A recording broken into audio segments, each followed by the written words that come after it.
Vamos abrir Hebreus capítulo 12.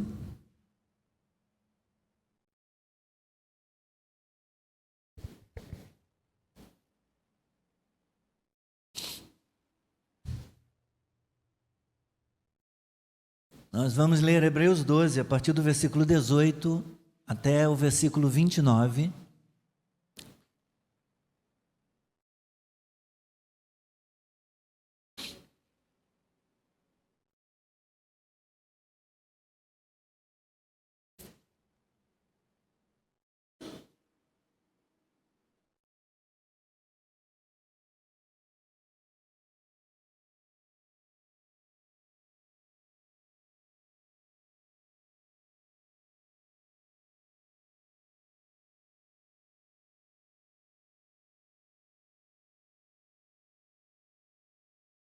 Podemos fazer a leitura? Hebreus 12, 18.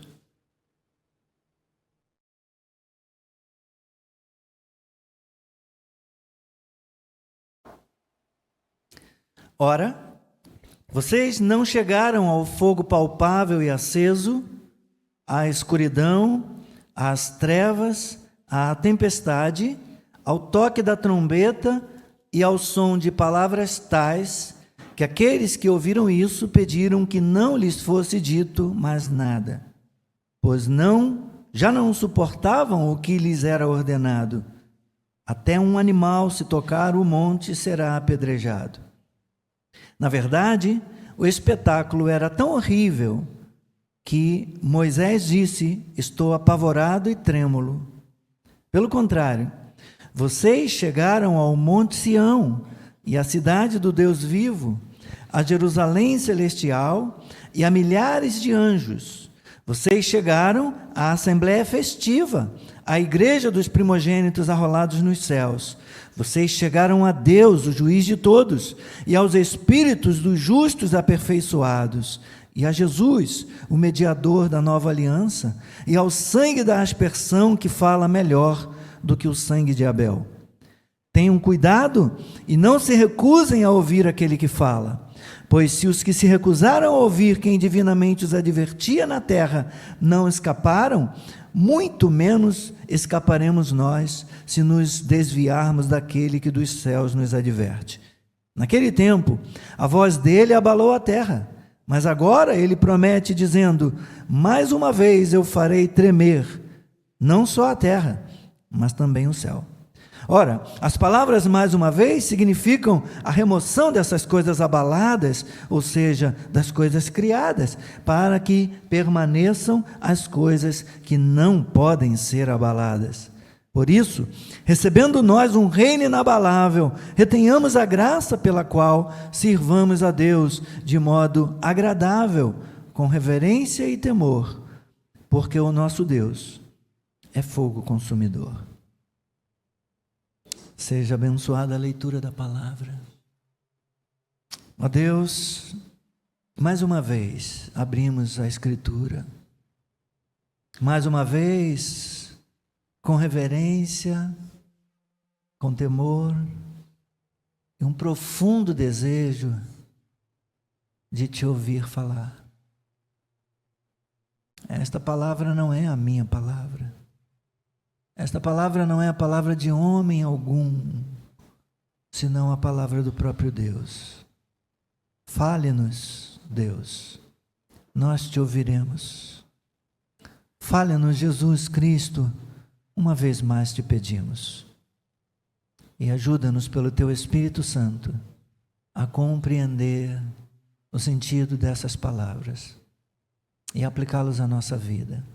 No teu nome nós oramos, agradecidos. Amém. Podeis sentar.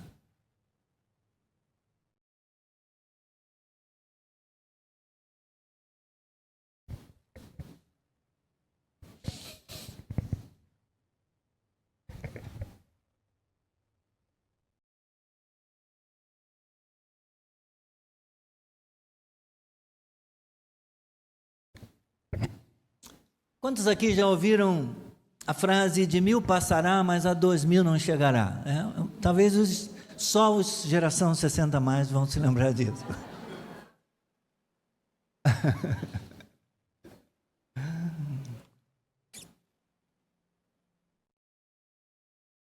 O chamado final dos tempos é um assunto que tem sido tema de grandes produções do cinema e que assustou muitas pessoas às vésperas da chegada do ano 2000. Na verdade, segundo os historiadores, a frase teria sua origem a partir de um fato ocorrido por ocasião do advento do ano 1000. E toda vez que vem 1000, 2000, daqui a pouco, quando a gente chegar no ano 3000, quando chegar em 2999, fica aquele negócio, e agora? Será que vai acabar? O ano de 999 foi um ano marcado por muito medo na Europa medieval. Muitas pessoas esperavam a volta de Cristo, que a chegada de Cristo estivesse próxima. Algumas pessoas venderam tudo o que tinham, deram o dinheiro aos pobres e saíram em peregrinações para as montanhas, para se esconder nas cavernas.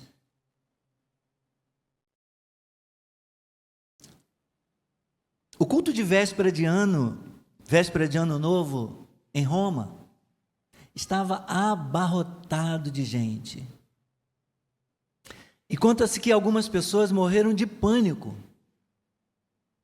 simplesmente por imaginar as trombetas no céu soando, tocando à meia-noite.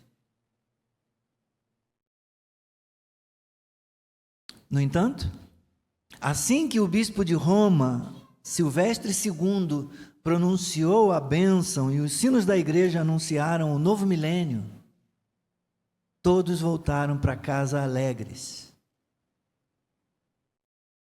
porque o dia do juízo não tinha chegado como eles temiam. O sol continuou a brilhar, as estações chegaram cada uma ao seu tempo, e o desapontamento de alguns, ao lado da alegria de muitos, foi marcante. O povo de Israel esteve diante do Monte Sinai nos dias de Moisés, com sentimentos semelhantes de medo e alívio. Eles ficavam com muito medo quando Deus falava com eles. Então pediram que Moisés fosse falar com Deus, porque eles temiam morrer simplesmente por ouvirem a voz de Deus. É disso que o escritor aos Hebreus nos dá conta, nos versículos aqui que nós acabamos de ler, especialmente nos versículos 18 a 21 do capítulo 12. Ele está falando, ele está se recordando de Êxodo capítulo 19. Quando Deus fala com o seu povo e o povo treme de medo diante do cenário. O monte em chamas. O povo tremeu, Moisés tremeu.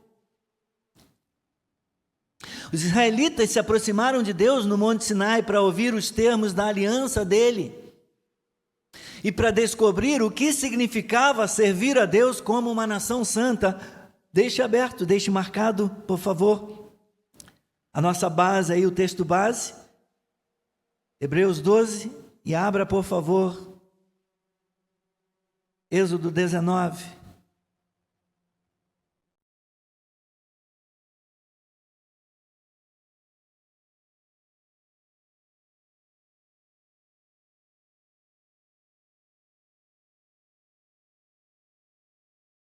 Versículos 5 e 6 diz assim a palavra: agora, pois, se ouvirem atentamente a minha voz e guardarem a minha aliança, vocês serão a minha propriedade peculiar dentre todos os povos, porque toda a terra é minha, e vocês serão para mim um reino de sacerdotes e uma nação santa. São estas as palavras que você falará aos filhos de Israel.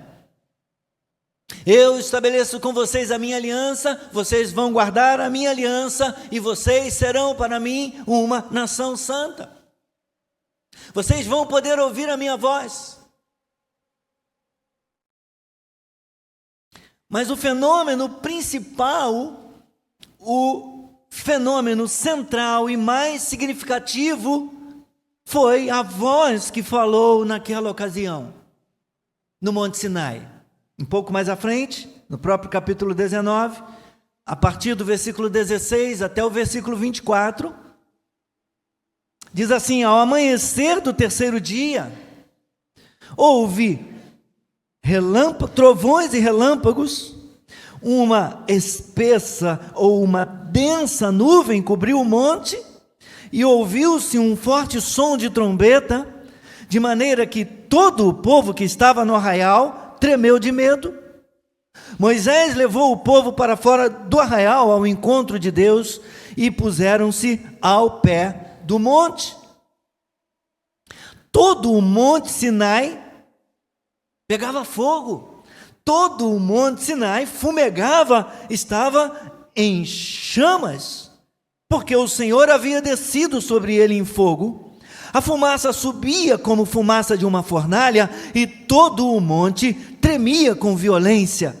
E o som da trombeta ia aumentando cada vez mais. Moisés falava e Deus lhe respondia no trovão. O Senhor desceu sobre o monte Sinai, sobre o alto do monte. O Senhor chamou Moisés para o alto do monte, e Moisés foi até lá.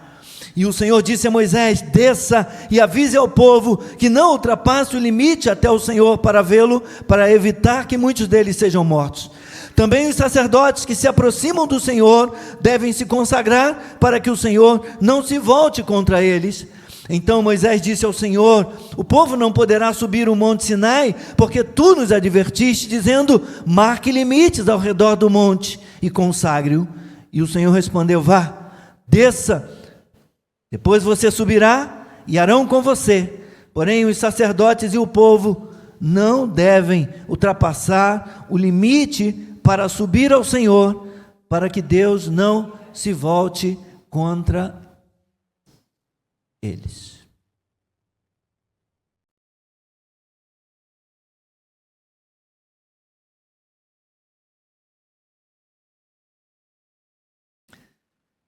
Irmãos, tão aterrorizador foi esse encontro com Deus,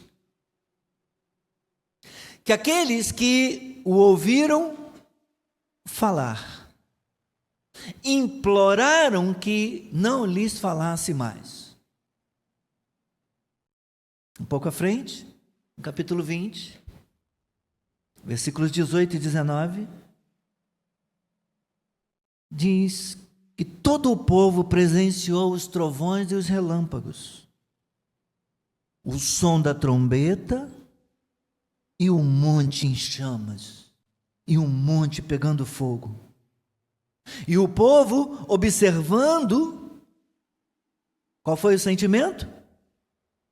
Medo. O povo tremeu de medo e ficou de longe. E o que o povo disse para Moisés? Disseram a Moisés: fale-nos você e ouviremos, porém não fale Deus conosco, para que não morramos.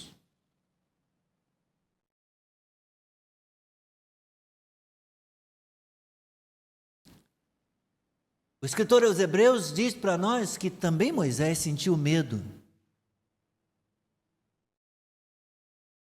Ele está citando Deuteronômio 9, versículo 19, onde o próprio Moisés afirma: porque eu estava com medo por causa da ira e do furor com que o Senhor tanto estava irado contra vocês, ao ponto de querer destruí-los. Porém, mais uma vez, o Senhor me ouviu. Embora fosse aterrador, meus irmãos, relacionar-se com um Deus tão santo e ser uma nação santa a servi-lo, Deus providenciou um mediador da aliança entre ele e o seu povo. Deus separou Moisés para que fosse o mediador daquela aliança. Mas Hebreus nos mostra um outro monte em oposição ao Sinai. Voltemos, por favor, para Hebreus.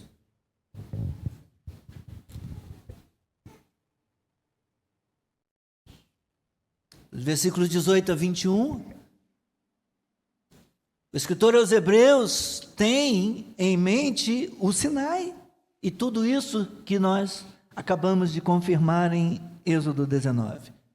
Ele está dizendo para os cristãos hebreus: ora, vocês não chegaram ao fogo palpável e aceso, vocês não chegaram à escuridão, às trevas, à tempestade, ao toque da trombeta e ao som de palavras tais que aqueles que ouviram isso pediram que não lhes fosse dito mais nada, pois já não suportavam o que lhes era ordenado.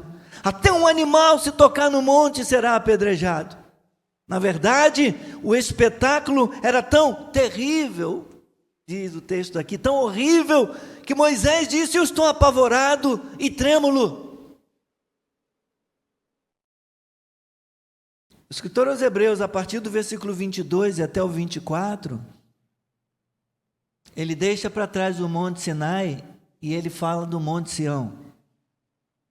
Pelo contrário, vocês chegaram ao Monte Sião e à cidade do Deus vivo, a Jerusalém celestial e a milhares de anjos. Vocês chegaram à assembléia festiva, à igreja dos primogênitos arrolados nos céus. Vocês chegaram a Deus, o juiz de todos, e aos espíritos dos justos aperfeiçoados, e a Jesus, o mediador da nova aliança, e ao sangue da aspersão, que fala melhor do que o sangue de Abel. O Monte Sião, meus irmãos, pode ser entendido como o ponto máximo do povo de Deus quando deixou o Egito. Esse monte, o Monte Sião, é o ponto ao qual os cristãos hebreus chegaram. Diz o escritor aos Hebreus no versículo 22. Vocês chegaram ao Monte Sião lá, nos dias de Moisés, eles chegaram ao Monte Sinai e eles foram impactados pelo cenário, pela presença de Deus e pela voz que ouviam quando Deus lhes falava. Mas de maneira oposta ao Sinai, o Monte Sião era um lugar muito diferente para o povo. Lá havia terror, aqui há uma assembléia festiva. Ali no Monte Sião, diz o escritor aos Hebreus, Deus recebia os sacrifícios do povo e perdoava os seus pecados. Ali eles recebiam com alegria as bênçãos que Deus lhes concedia.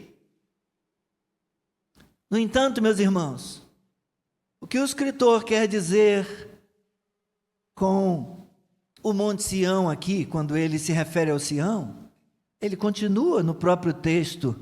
Vocês, pelo contrário, chegaram ao Monte Sião. Ele continua, ele não parou aqui.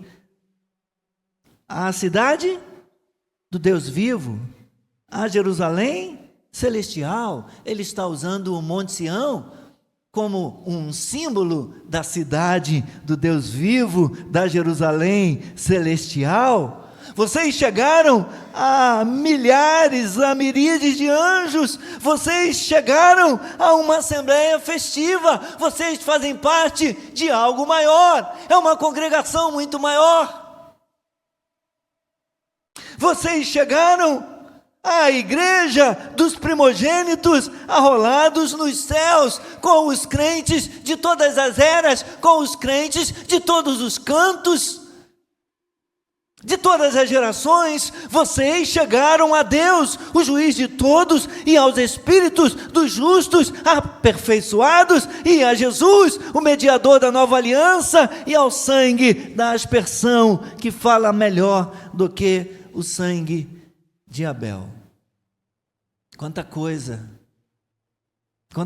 meus irmãos, que tem compartilhado aqui nessa porção, nesse texto. Quando o escritor sagrado fala do Monte Sião, está se referindo a Jerusalém celestial, a cidade do Deus vivo, vista por João lá em Apocalipse 21:2, quando ele diz: vi também a cidade santa, a nova Jerusalém, que descia do céu da parte de Deus, adornada, ataviada, enfeitada, para encontrar-se com o seu noivo. Irmãos, homens e mulheres de fé no Antigo Testamento aguardaram por esta cidade. Volte a página um pouquinho da sua Bíblia até o capítulo 11.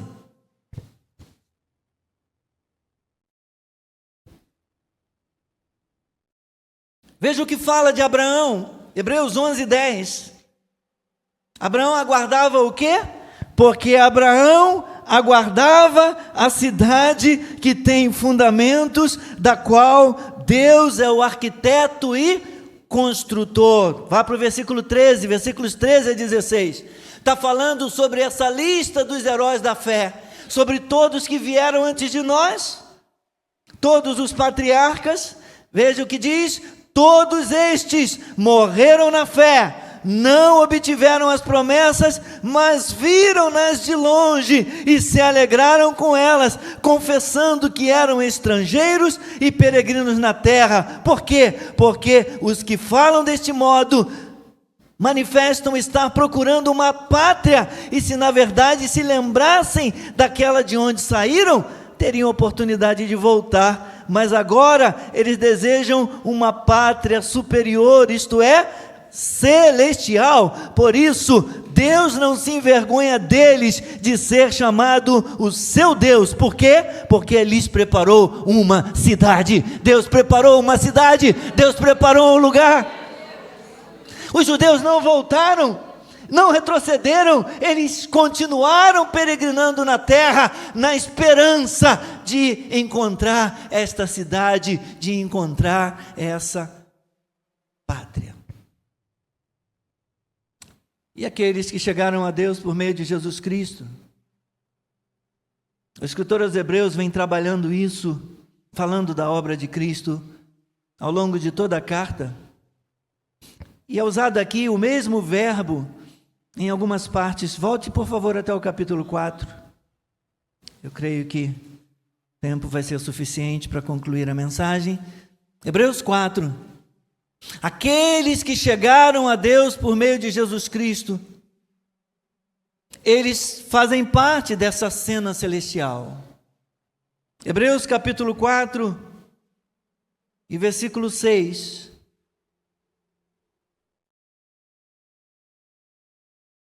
Visto, portanto, que resta entrarem alguns naquele descanso, e por causa da desobediência, não entraram aqueles aos quais anteriormente foram anunciadas as boas novas. De novo, determina certo dia, hoje falando a Davi, muito tempo depois, segundo antes tinha sido declarado: hoje, se ouvirem a sua voz, não endureçam o coração. E versículo 16: portanto, aproximemo-nos. Esse é o verbo. Aproximemo-nos do trono da graça, como? Com confiança, a fim de recebermos misericórdia e encontrarmos graça para ajuda em momento oportuno. Vá para o capítulo 7, versículo 25.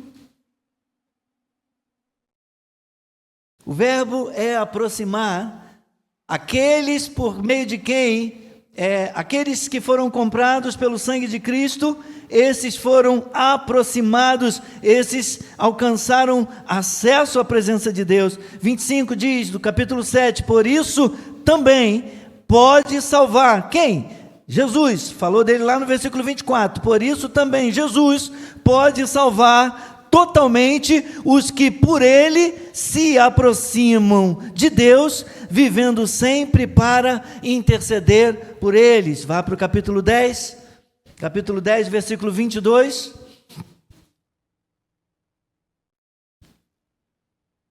Vou ler o do 19, mas é o 22 que eu quero deixar com os irmãos. Portanto, meus irmãos, tendo ousadia para entrar no santuário, pelo sangue de Jesus, pelo novo e vivo caminho que ele nos abriu por meio do véu, isto é, a sua carne, e tendo um grande sacerdote sobre a casa de Deus, e o verbo aparece de novo, aproximemo-nos com um coração sincero, em plena certeza de fé, tendo o coração purificado de má consciência e o corpo lavado com água pura. Aproximemo-nos. E capítulo 11, versículo 6.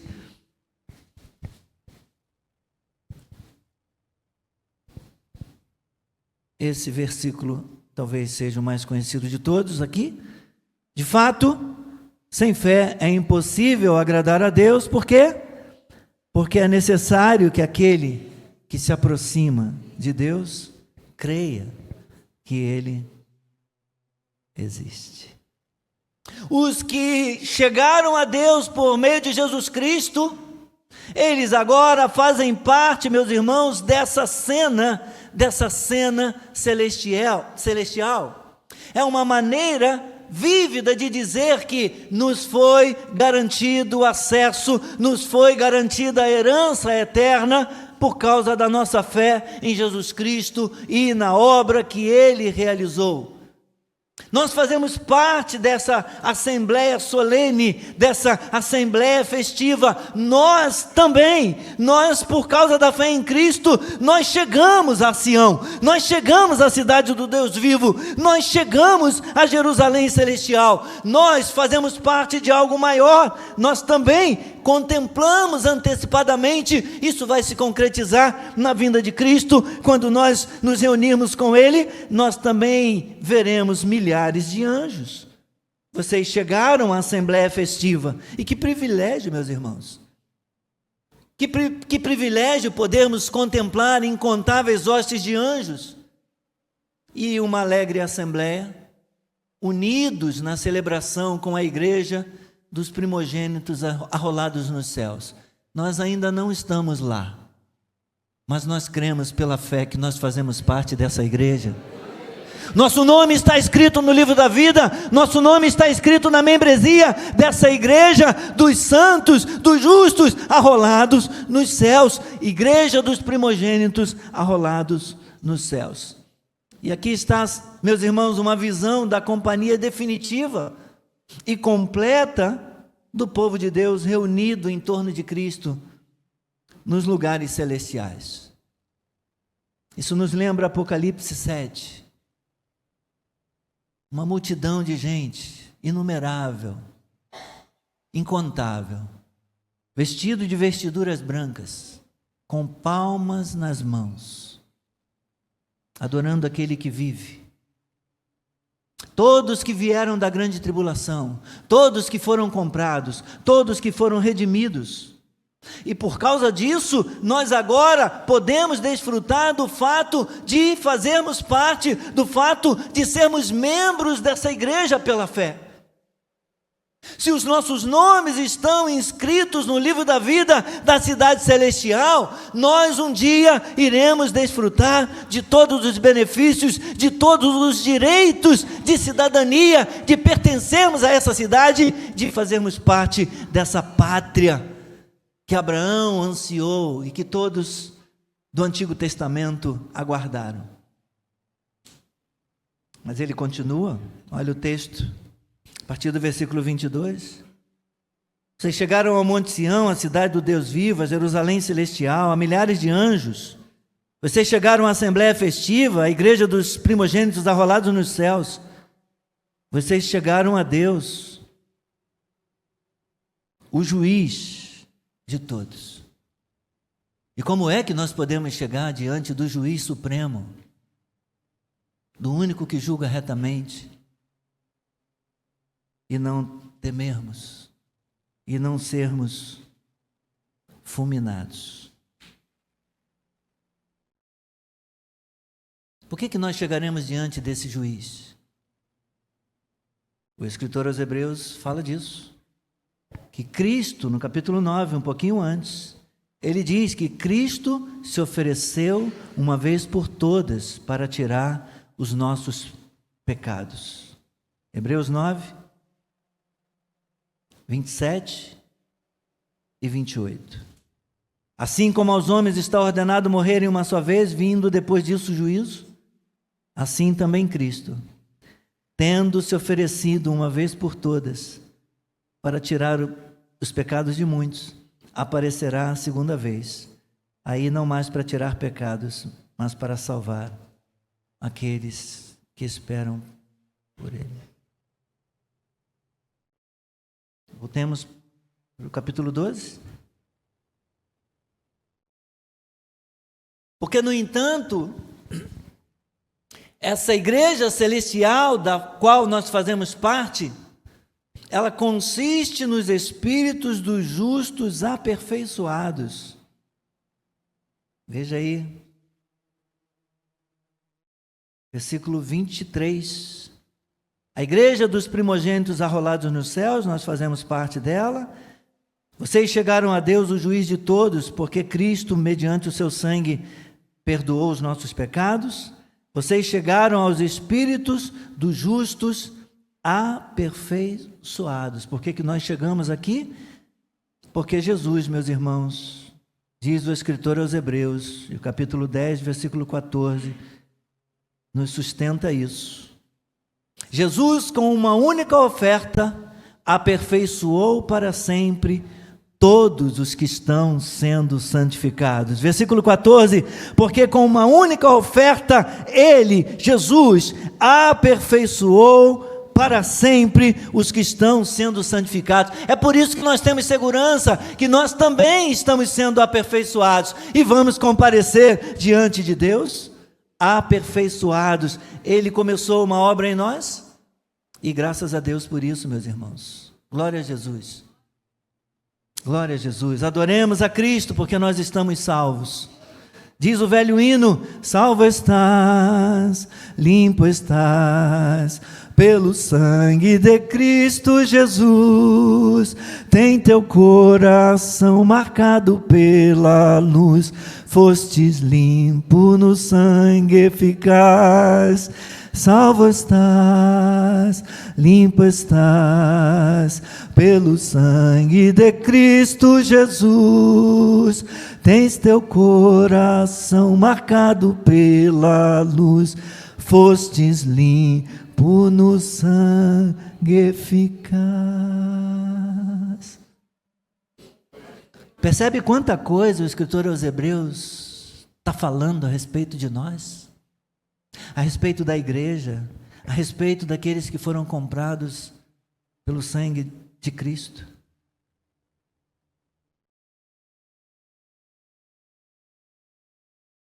Os hebreus, os judeus do Antigo Testamento tinham Moisés como mediador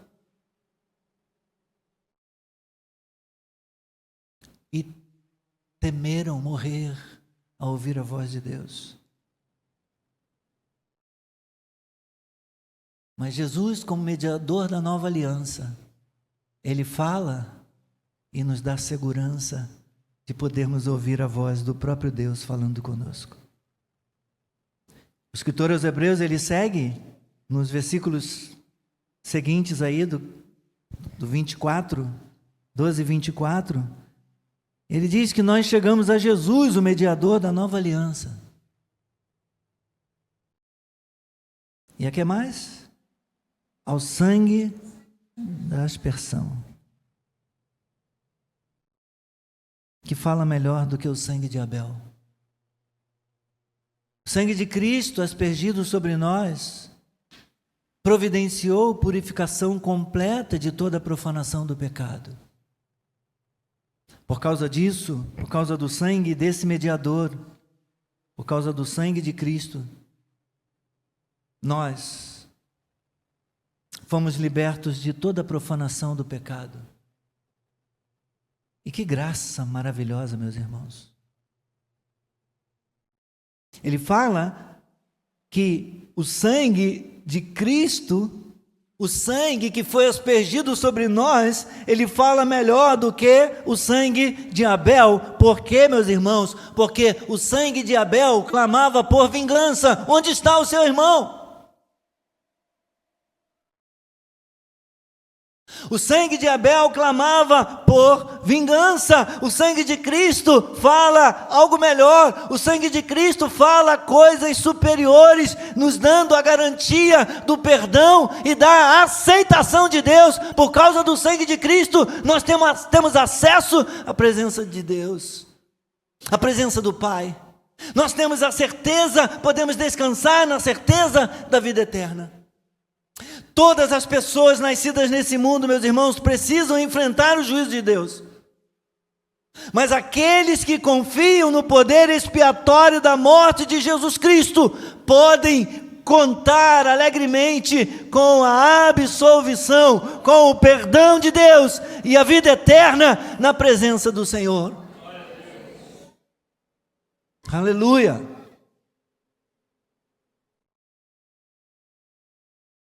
Estou caminhando para a última parte da mensagem, por favor, tenha paciência. Porque de repente, então, vem outra advertência. Versículo 25 até o 29. Tenham cuidado e não se recusem a ouvir aquele que fala. Lembra lá? Eles não quiseram ouvir Deus falar. E tem alguém falando.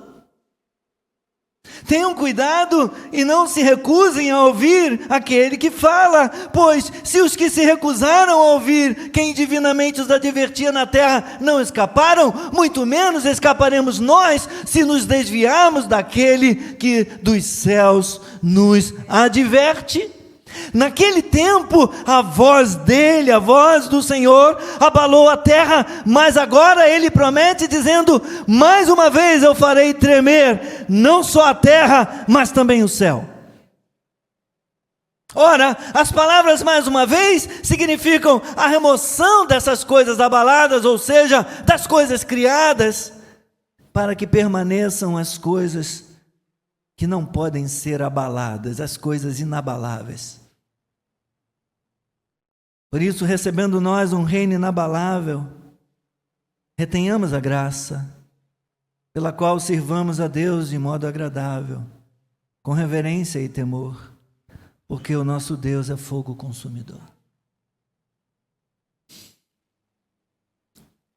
Mas a gente estava já comemorando. A gente estava na assembleia festiva. A gente estava dando pulo, dando glória a Deus, só vitória.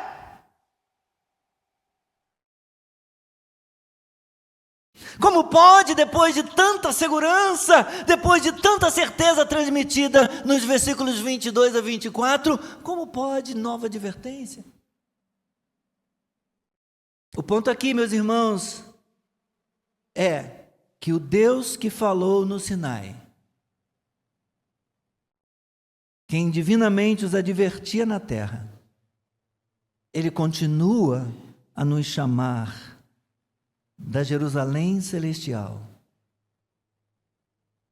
Ele venceu a morte, ele ressuscitou no terceiro dia, ele foi elevado aos céus, exaltado, assentado à destra de Deus Pai, de onde ele continua regendo a igreja, de onde ele continua regendo a terra, de onde ele continua falando.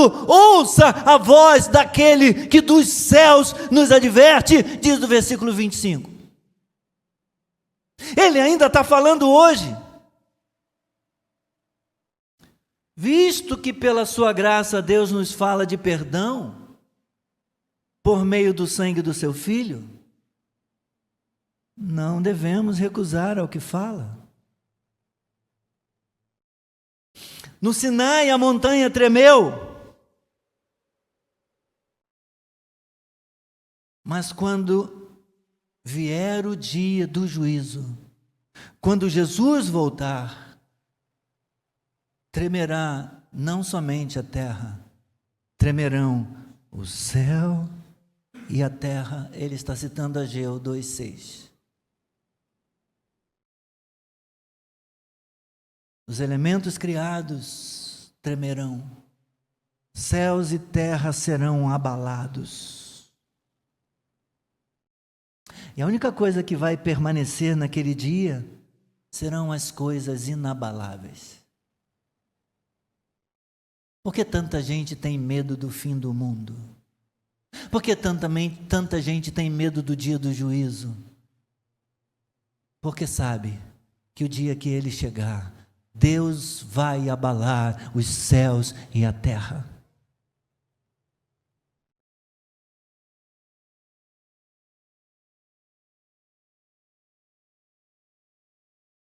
Então tem que fugir para a montanha? Tem que fugir para a caverna? Tem que fugir para onde? Está no versículo 27. Para onde que tem que fugir? Onde que é a segurança?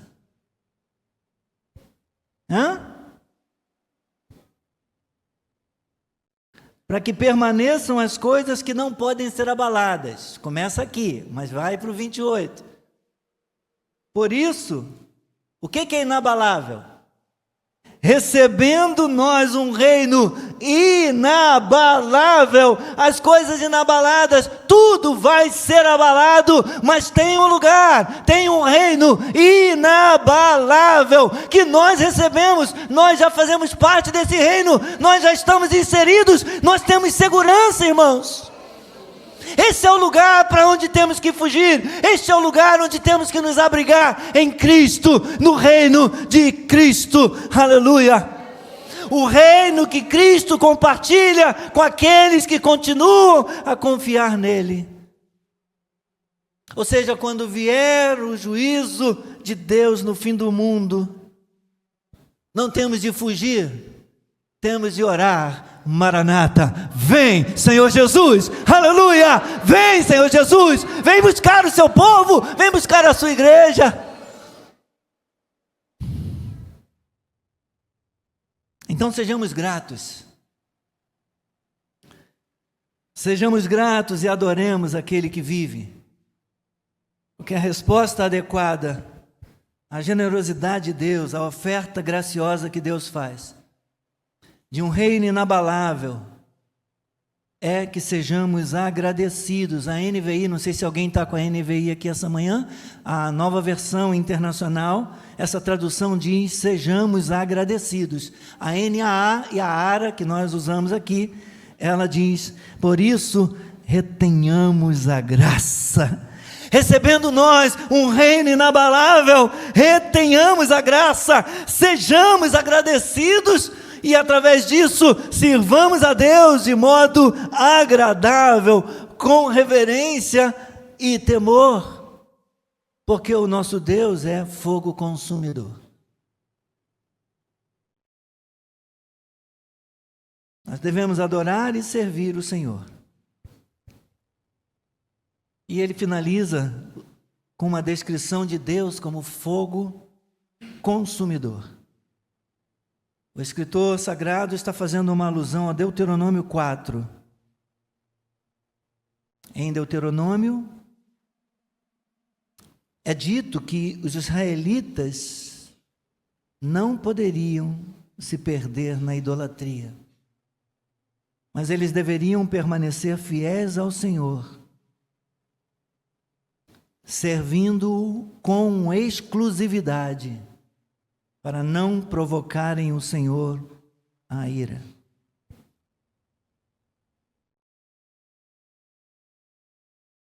Carnaval é uma festa em que muitos crentes adoram os ídolos deste mundo.